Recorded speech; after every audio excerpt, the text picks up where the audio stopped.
The greenhouse had been locked for years, sealed behind twisted ivy and warped glass panes clouded with mildew. No one in the village remembered when it was last opened, though everyone whispered about the old botanist who once lived there, a recluse who vanished sometime between one spring and the next. Elise, recently returned to the village to settle her late aunt's affairs, found the key inside a rusted biscuit tin at the back of an otherwise empty pantry. The metal was stained with age, yet the key felt cold and damp in her palm, as though it had been waiting. With a strange compulsion tugging at her thoughts, she walked to the edge of the property where the greenhouse sat buried in grasping vines, its silhouette trembling in the evening haze like something alive. Inside, the air was thick and strangely warm, heavy with a sweet, fermented rot. The door creaked with protest but opened easily, swinging with an almost unnatural smoothness. Shelves lined the walls, sagging under the weight of brittle pots, collapsed planters, and peat-stained books sealed shut with mold. But it was the center of the greenhouse that drew Elise forward, the single table under a shattered skylight, bathed in an oblong sliver of gray light. On it sat a peculiar arrangement of plants she had never seen before, their leaves waxy and pulsing faintly, like lungs drawing breath. A cracked porcelain pot held something resembling a rose, but the petals shimmered slightly as if coated in minuscule hairs, and when Elise leaned closer, she noticed the petals turning subtly toward her breath, tilting as if listening. That night, she dreamed of soil.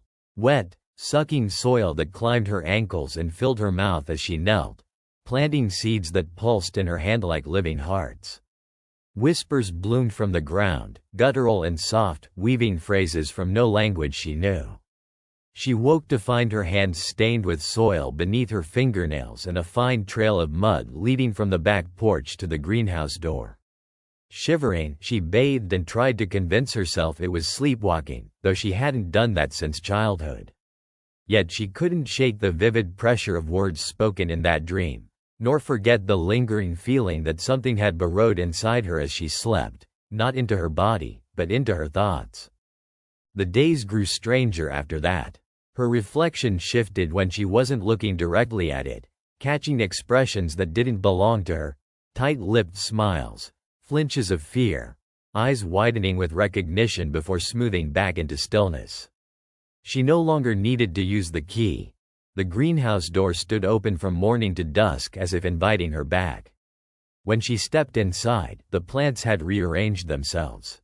The rose-like one had unfolded fully, revealing a dark, wet center that almost seemed to wink at her.